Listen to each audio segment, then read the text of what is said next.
Lena felt tears threatening. "I have to go," she whispered. "I can't become dependent on all this, on you. My art, my independence, they're all I have that's truly mine." Adrian nodded slowly, releasing her hands. "I understand," he said, though his eyes told a different story. "More than you might think." As he walked away, Lena was left holding the envelope, a passport to the future she'd always wanted. Yet somehow it felt hollow without the man who'd made it possible. Dawn broke over Serenity Estate as Lena placed the last of her bags in her aging hatchback. The morning held a heavy stillness, as if the world itself was holding its breath. She'd left her cottage key on the kitchen counter, along with a note for Adrian. Simple words of gratitude that failed to capture everything she felt. He hadn't appeared to say goodbye. Perhaps it was better this way, she told herself. Cleaner. No messy emotions to complicate her return to reality. As she closed the car trunk, a familiar voice came from behind her. "Were you really going to leave without saying goodbye?" Lena turned to find Adrian standing there, looking as if he hadn't slept. "I left you a note," she said quietly. "I don't want a note," he replied, moving closer. "Lena, I've been awake all night, thinking about what you said about independence." She crossed her arms protectively. "And you were right. You need your space, your own path." He ran a hand through his already disheveled hair. "But I was thinking about what independence really means. It's not isolation. It's not refusing connection. It's having the freedom to choose your connections." Lena felt something unraveling inside her chest. Hope, fear, possibility. "What are you saying?" "I'm saying," Adrian continued, his voice gaining strength, "that I don't want to be your employer or your benefactor. I want to be your partner, in whatever way makes sense." "Partners," Lena repeated, testing the word. "Come with me," he said, suddenly extending his hand. "One last place I need to show you." Curious despite herself, Lena followed him down the path toward the infinity pool where they'd first met. But Adrian led her past it to a small building she'd assumed was a pool house. Inside, she gasped. The space had been transformed into an artist studio, north-facing windows, professional lighting, storage for canvases, and every supply an artist could dream of. "I had it prepared weeks ago," Adrian admitted. "Not to bribe you to stay, but because... .. He hesitated. "Because I wanted you to have a place that was truly yours, here or not." Lena touched an easel, emotion closing her throat. "It's perfect." "There's more," Adrian said, opening a side door. Beyond was a small gallery space. On the walls hung 3 of Lena's paintings, works she'd completed during her stay and stored in her cottage. "How did you Mrs. Porter helped?" he confessed. "I hope you don't mind." Lena shook her head, overwhelmed. "I had them professionally framed because they deserve to be seen that way," Adrian continued. "Even if only by me. They're not my best work," Lena said automatically. Adrian smiled. "They're honest. That makes them valuable." He grew serious again. "Lena, I don't know what happens next. I only know that when I'm with you, I feel like I'm keeping my promise to Sophia, truly living, not just existing." Lena studied him, this complex man who'd entered her life so unexpectedly. "I still need to go," she said finally. His face fell, but he nodded. "I understand." "No," she continued, taking his hand. "I need to go because I have a gallery interview in the city tomorrow, thanks to you. And I need to sublet my apartment and arrange to move my things." She took a deep breath. "The offer of partnership is still open." Adrian's expression transformed, hope breaking across his features like sunrise. "The caretaker position has been filled," he said, his voice rough with emotion. "But I hear the estate owner is looking for an artist in a residence, with her own studio and complete artistic freedom." "And what does the artist get in return?" Lena asked, moving closer. "A home by the sea, a space to create, and a man who's learning how to live again one day at a time. It sounds like a fair exchange," she whispered. Adrian reached out, his fingers tracing her cheek with reverence. "I've spent 5 years surrounded by emptiness, Lena, even in crowded rooms, even building an empire. Then you slipped into my pool one night and filled everything with your voice, your perspective, your light." "I'm not perfect," Lena warned. I'm stubborn and moody when I paint, and sometimes I doubt everything. I'm not asking for perfect, Adrian replied. I'm asking for real. As the morning sun rose higher, casting long shadows across the estate grounds, Adrian and Lena stood together in the studio he'd created for her. Through the windows, the infinity pool shimmered in the distance, its waters meeting the horizon in a seamless blend of blues, a reminder of boundaries crossed and worlds merged. Stay, Adrian said simply. Create, be independent, and be with me. Both are possible. Lena looked out at the ocean, then back at the man before her. No longer the remote billionaire, but a partner offering not luxury, but understanding. Not possession, but freedom. I'll stay, she said. Not because of this, she gestured to the studio, but because of you. Because somehow, in this enormous place, you made room for me exactly as I am. Adrian pulled her gently into his arms, his heartbeat strong against her cheek. Welcome home, he whispered, and as they stood there, bracing in the light-filled studio overlooking the sea, Lena knew they were both beginning something new, a canvas neither could have created alone, painted with the colors of second chances and unexpected love. The fluorescent lights of St. Mary's Hospital buzzed overhead as Emma Rodriguez clutched her purse with trembling hands. Across from her, Dr. Martinez adjusted his glasses, his expression grave as he reviewed the test results spread across his desk. 6-year-old Liam sat beside her, swinging his legs from the oversized chair, oblivious to the storm brewing around him. Mrs. Rodriguez, Dr. Martinez began, his voice gentle but firm. Liam's condition is more serious than we initially thought. The echocardiogram shows a significant defect in his heart valve. Without surgery, his condition will deteriorate rapidly. Emma's world tilted. She had noticed Liam getting tired more easily during their walks to school, his breathing becoming labored during playtime, but she had attributed it to childhood fatigue. Surgery, she whispered, her voice barely audible. Yes. It's a complex procedure, but absolutely necessary. We're looking at operating within the next 3 weeks, possibly sooner if his symptoms worsen. Dr. Martinez leaned forward, his eyes compassionate. I won't lie to you. This is major heart surgery, but Liam is young and strong. It's proper treatment. He can live a completely normal life. Mommy, why do you look scared? Liam asked, his innocent brown eyes searching her face. Are we going to get ice cream after this, like you promised? Emma forced a smile, smoothing his dark hair. Of course, sweetheart. Dr. Martinez was just telling me about some medicine you might need. Dr. Martinez handed her a folder thick with papers. These are the details about the procedure, the risks, and ... double quotes. He paused, the financial information. I know this is overwhelming, but time is crucial here.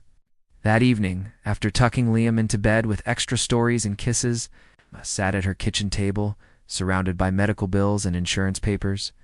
Her calculator seemed to mock her as she ran the numbers again and again. Even with her insurance covering 60%, she would need nearly $40,000, money she simply didn't have. Her savings account held $800. Her credit cards were maxed out from previous medical expenses when Liam had pneumonia last. Winter, she had already taken on extra shifts at the diner where she worked, but it wasn't nearly enough. The owner, Mr. Garcia, had been understanding about her schedule changes, but she knew she was pushing his patience. Think, Emma, think, she whispered to herself, staring at the stack of bills. She considered calling her sister in Denver, but Maria was struggling with her own family's expenses. Their parents had passed away years ago, leaving behind more debt than assets. She pulled out her laptop and began researching financial aid options. Medical loans, charity organizations, anything that might help. Hours passed as she filled out application after application, each one requiring documentation she didn't have or income requirements she didn't meet. By 3 a.m, Emma finally closed the laptop, tears streaming down her face. She walked to Liam's room and stood in the doorway, watching his peaceful sleep. His chest rose and fell with the labored breathing that had become too familiar. She thought about David, her late husband, and how he would have moved heaven and Earth to save their son. "I won't let you down, baby," she whispered into the darkness. "Mommy will find a way. Somehow, some way, I will find a way." The next morning brought no miraculous solutions, only the harsh reality that time was running out. As she prepared Liam's breakfast, her hands shook slightly. She had made a decision during the sleepless night she would have to do something desperate, something she'd never thought she would consider. She had read about Alexander Kane in the local business journal, the youngest billionaire in the state, known for his ruthless business dealings and reclusive lifestyle. People said he was cold, calculating, impossible to reach. But he was also her only hope. Kane Enterprises Tower stretched 43 stories into the Seattle sky, its glass and steel facade reflecting the overcast morning. Emma stood on the sidewalk, craning her neck to see the top, feeling smaller than she had ever felt in her life. She wore her best dress, a simple black number. She had bought for David's funeral 3 years ago, carried a folder containing Liam's medical records. The lobby was a monument to wealth and power, with marble floors so polished she could see her reflection, and a reception desk that looked like it cost more than her annual salary. Business people in expensive suits moved with purpose, their conversations filled with numbers that made Emma's head spin. "Excuse me, Emma," approached the reception desk, where a perfectly groomed woman named Jennifer sat behind a computer screen. "I need to see Mr. Kane." Jennifer looked up with practiced politeness. "Do you have an appointment?" "No, but this is urgent. It's about my son. I'm sorry, but Mr. Kane doesn't see anyone without an appointment. His schedule is booked months in advance." Jennifer's tone was kind but final. "I can put you in touch with his charitable foundation if you're seeking donations." "Please," Emma's voice cracked. "My little boy is dying. I just need 5 minutes." Jennifer's expression softened slightly. "Ma'am, I understand this is important to you, but Mr. Kane is in back-to-back meetings today. Perhaps if you called the foundation has a 6-month waiting list." Emma interrupted, her desperation bleeding through. "My son doesn't have 6 months. He might not have 6 weeks. Before Jennifer could respond, the elevator doors opened, and a tall man in an impeccably tailored suit stepped out. Alexander Kane was younger than Emma had expected, probably in his early 30s, with dark hair and piercing gray eyes. He moved with the confidence of someone who had never been told no. "Mr. Kane," Jennifer called out. "This woman was just, please." Emma stepped forward, her voice stronger now. "Mr. Kane, my name is Emma Rodriguez. A 6-year-old son needs heart surgery and I can't afford it. I'm not asking for charity. I'm willing to work. I'll do anything. Clean your offices, work in your factories, sign a contract for years of service. Just please, help me save my child." Alexander stopped, his gray eyes studying Emma with an intensity that made her feel exposed. Several people in the lobby had turned to watch the scene unfold. Marcus, Alexander's head of security, stepped forward. "Sir, should I wait?" Alexander held up a hand, his gaze never leaving Emma's face. "How much do you need?" $40,000, Emma replied, her voice steady despite her racing heart. "And what exactly are you offering in return?" "Anything," Emma said, without hesitation. "I have a degree in business administration. I've worked in restaurants, offices, retail, wherever you need me. I'm not afraid of hard work, and I learn quickly. I'll sign whatever contract you want. Work whatever hours you require." Alexander was quiet for a long moment, the lobby around them falling silent. Emma held her breath, watching his face for any sign of what he might be thinking. "Jennifer, clear my afternoon?" he said finally. "Mrs. Rodriguez, you have 15 minutes to convince me why I should invest in you." "Invest in me," Emma repeated, confused. "You said you weren't looking for charity, so convince me that you're worth the investment." He gestured toward the elevator. "After you." As they rode up to the 38th floor, Emma's mind raced. She had expected to be thrown out, not invited up for a meeting. Alexander stood beside her in silence, occasionally glancing at the folder in her hands. "Those are your son's medical records?" he asked as they reached his floor. "Yes. Dr. Martinez says the surgery needs to happen within 3 weeks." Alexander's office was a study in understated luxury floor-to-ceiling windows overlooked the city, and modern art hung on the walls. He gestured for Emma to sit across from his massive desk. "Tell me about your son," he said. Settling into his chair, Alexander's office felt like a different world. With its panoramic view of Seattle and furniture that probably costs more than Emma's annual rent, Liam's medical folder clutched in her hands, trying to find the right words to save her child's life. "His name is Liam," Emma began, her voice stronger now.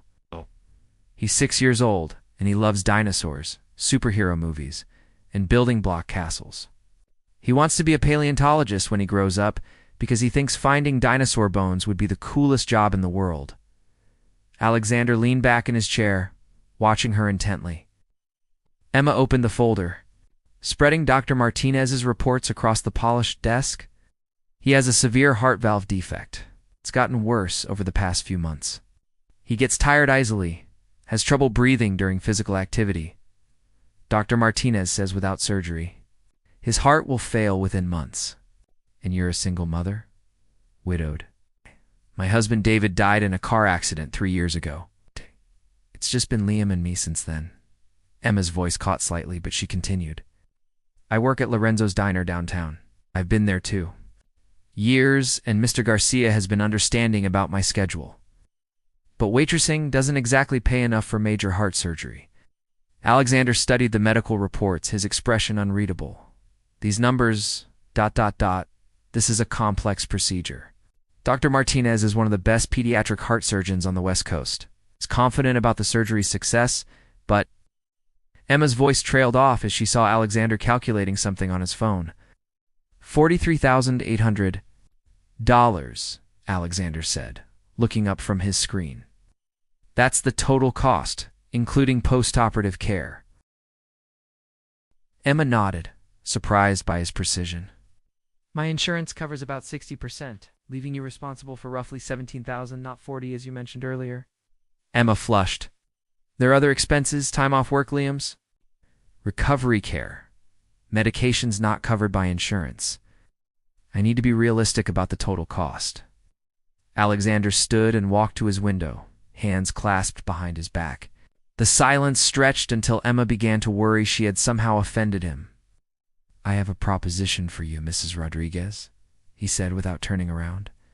"I need a personal assistant. My current one is moving to London with her husband next month. The position pays $65,000 annually, with full health benefits that would cover your son's surgery completely." Emma blinked, certain she had misheard. "I'm sorry, what?" "The job requires long hours, extensive travel coordination, managing my personal and professional schedules, and handling confidential matters. You would essentially be on call 24 hours a day." He turned to face her, interested. "Mr. Kane, I appreciate the offer, but I don't understand why you would hire someone without traditional qualifications for such a position." Alexander returned to his desk, because traditional qualifications don't measure determination, loyalty, or the ability to perform under pressure.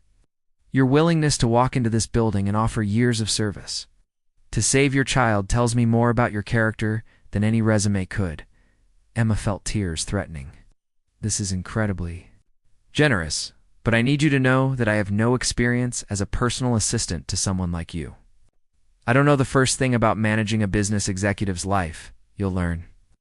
My previous assistant, Mrs. Peterson, agreed to train her replacement for 2 weeks before she leaves." Alexander pulled out a contract from his desk drawer. "Standard employment agreement. You can have a lawyer review it if you'd like." As Emma read through the contract, she noticed something unusual. "This says the position includes on-site childcare arrangements. I assumed you wouldn't want to leave your son with strangers, especially during his recovery. There's a qualified nanny service we use for employees' children. Mrs. Patterson has been with the company for 8 years. Emma looked up from the contract, studying Alexander's face. "Why are you doing this? Really?" For the first time since she had met him, Alexander's composed facade cracked slightly. "Let's just say I understand what it's like to lose someone you love. The difference is, your son's situation can be fixed." 3 hours later, Emma found herself back in Dr. Martinez's office, this time with a completely different kind of paperwork. The surgeon reviewed Alexander's insurance information with obvious relief. Mrs. Rodriguez, this changes everything. We can schedule Liam's surgery for next week. With this coverage, he'll have access to the absolute best care available. That evening, Emma knelt beside Liam's bed as he played with his dinosaur figures. Baby, remember how I told you that you might need to go to the hospital to make your heart stronger? Liam nodded, making his T-Rex fight a Triceratops. Will it hurt? The doctors will make sure you're sleeping during the procedure, so you won't feel anything. And afterward, you'll be able to run and play without getting tired. Will you stay? With me? Every single second, Emma promised, smoothing his hair. And guess what? Mommy got a new job, which means we might get to meet some new people who will help take care of you. As Liam drifted off to sleep, Emma sat in her kitchen, staring at the signed contract. Tomorrow, her life would change completely. Enter Alexander Kane's world of boardrooms and business deals, of wealth and power beyond her imagination. But tonight, for the first time in weeks, she could breathe. Liam would have his surgery. He would live. Asterisk, 2 weeks had passed since Emma started working for Alexander Kane, and she was beginning to understand that her new boss was far more complex than the cold businessman the media portrayed. She arrived at his office each morning, at 7 sharp, Liam in tow, where Mrs. Patterson would take over childcare duties while Emma managed Alexander's impossibly packed schedule. "Good morning, Mr. Kane," Emma said, setting his coffee on the desk exactly as he preferred, black, no sugar, in the blue ceramic mug, rather than the corporate-branded ones. "Your 10 o'clock with the Morrison Group has been moved to 11:30. They're running behind on their quarterly projections." Alexander looked up from his computer screen, and Emma noticed the tired lines around his eyes. "Did they reschedule the Tokyo call? Move to 6 a.m. tomorrow to accommodate the time difference? I've arranged for the conference room to be set." Up with the presentation materials, Emma consulted her tablet. "Also, your attorney called about the Seattle Children's Hospital Charity Board meeting. They need your decision about the new wing funding by Friday." "Tell them yes," Alexander said without hesitation. "Whatever they need for the pediatric cardiac unit." Emma paused in her note-taking. Since Liam's upcoming surgery, Alexander had shown particular interest in the hospital's heart programs. They'll be pleased to hear that. Were the office's interior windows, they could see Liam in the adjacent playroom with Mrs. Patterson. Building an elaborate castle out of blocks, the boy had adapted remarkably well to spending his days at Kane Enterprises, charming everyone from security guards to senior executives. "He seems happy here," Alexander observed, following Emma's gaze. "He loves the attention. It's at home. It's just me. And I'm always worried about his energy levels." Here he is, Mrs. Patterson telling him stories, Marcus teaching him about building security systems. Even Jennifer lets him help sort mail.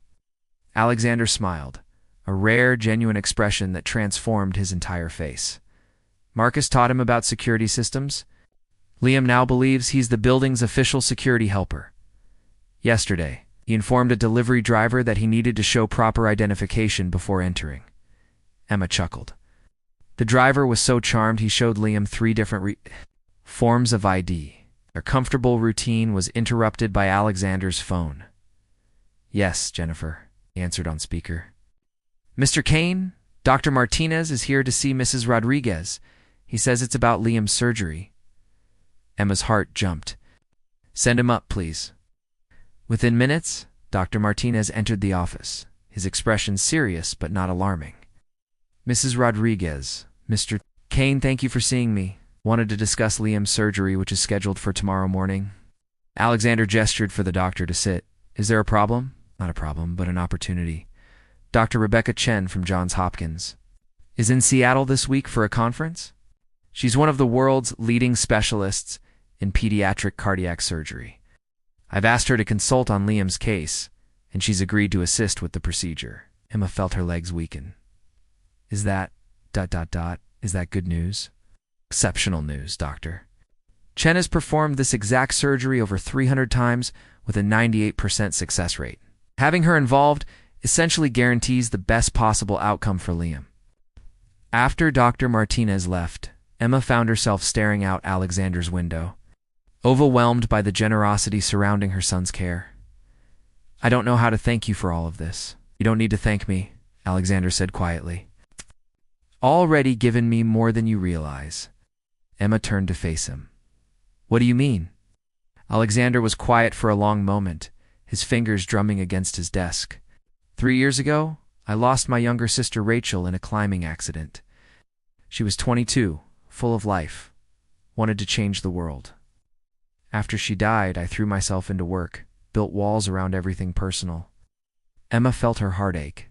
"For him, I'm so sorry. Watching you with Liam, seeing how you've turned this office into something that feels less like a corporate headquarters and more like ... He paused, searching for words, like a place where people care about each other. "It's reminded me what I've been missing." That evening, as Emma prepared Liam for his surgery, Alexander surprised them both by arriving at their small apartment with dinner from Liam's favorite Italian restaurant, Mr. Alexander. Liam ran to hug him, his face bright with excitement. "Mrs. Patterson told me you bring good luck to kids who are brave." Alexander knelt to Liam's level. "Is that what she told you?" "She said you have a magic power that makes sure brave kids always get better. Am I brave enough?" Alexander's voice was gentle but firm. "You're the bravest person I know, Liam. And tomorrow, when you wake up from your surgery, your heart is going to be stronger than any superhero's." Later, after Liam had fallen asleep, Emma and Alexander sat in her small living room, surrounded by the modest furniture and family photos that made up her world.